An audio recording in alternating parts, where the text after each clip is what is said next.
Virgo, hi! Welcome to Mystic Queen PH. At titingnan natin ang energies na inyong love life ngayong May 2026. General reading, so pwede itong makarelate sa inyo, pwede hindi, just take what resonates. Another reminder, I will not message you or follow you para mag-offer ng services.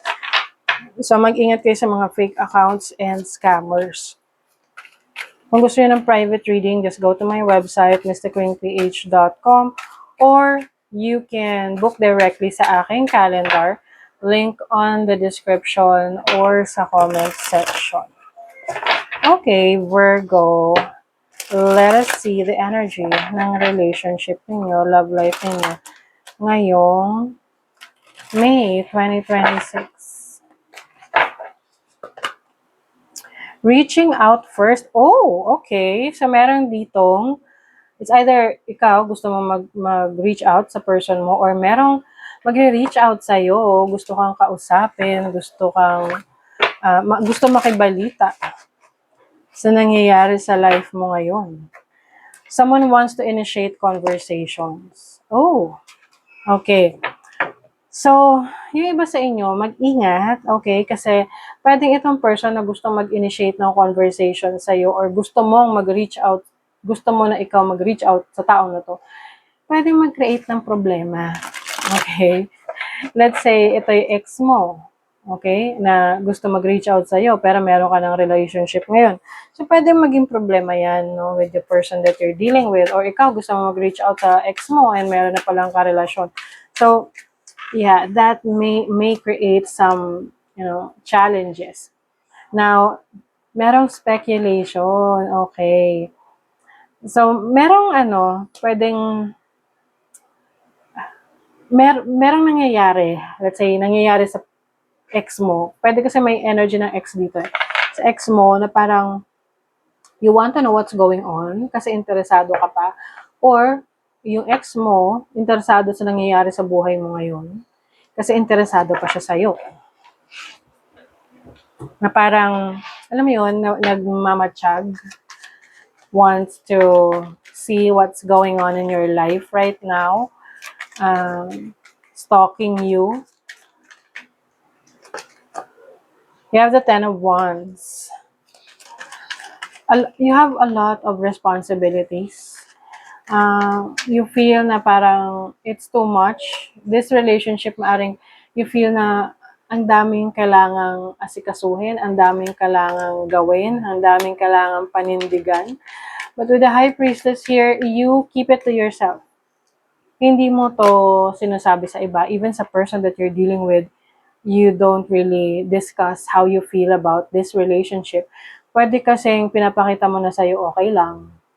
Okay lang na parang buhat-buhat mo siya. Okay lang na parang ikaw na lang inaasahan niya. But, you have to speak up rin if you feel na parang napapagod ka. No? The Ace of Cups, this is love. This is new connection. Some of you you are in a new relationship, new connection with your person.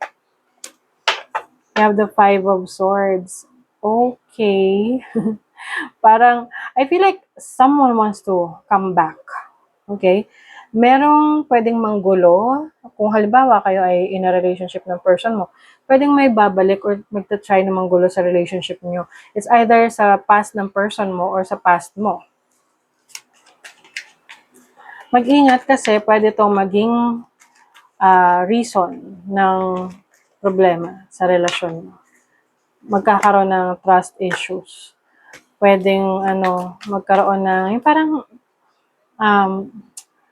hindi na, not actually hiwalayan, but may iiwas, may aalis. Some of you are dealing with a Pisces or Aries, Leo, Sagittarius energy. O, diba? Meron talagang past. The Six of Cups. Pwede kasi itong unexpected, no? Halimbawa, na kasalubong mo habang nagmamalengke ka, nag-grocery ka, or nakita mo lang somewhere, nakita kayo somewhere. So parang andun pa rin yung spark ng connection ninyo. And pwedeng magkaroon ng excitement na, uy, kumusta ka? Anong nangyayari sa life mo? Ganon. Ang mahirap dito kasi, pwedeng masundan yung pagkikita na yon na pwedeng maging dahilan ng problema ng relationship ninyo. Kaya kung tapos na si past, di umiwas na lang. Oo. Umiwas na lang doon sa past. Kasi kung meron ka ng person sa buhay mo. And another thing, halimbawa naman, ikaw yung walang romantic partner and then yung ex mo, meron na, pero nagkaroon kayo ng communication ni ex. So pag ganun, I don't know, ikaw pa rin mag-assess ng situation kasi isipin mo rin, anong gagawin or anong mararamdaman ng new relationship. 'Di ba? Kung ikaw yon. So, you have to be sure sa sarili mo na tapos na talaga at ikaw na lang din yung umiwas. Kaya lang yung iba kasi, they take it as a sign para magbalikan. Oo. So, things can be a little complicated for you, Virgo. Okay? Act as if your partner is here, whether you have someone in your life or not.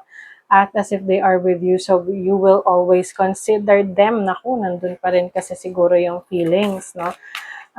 You still have the feelings for this person and also your past, meron ring feelings for you.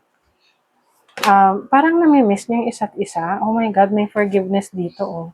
Pero meron kayong patatawarin. Parang patatawarin yung isa't isa kung bakit hindi nag-work yung relationship ninyo.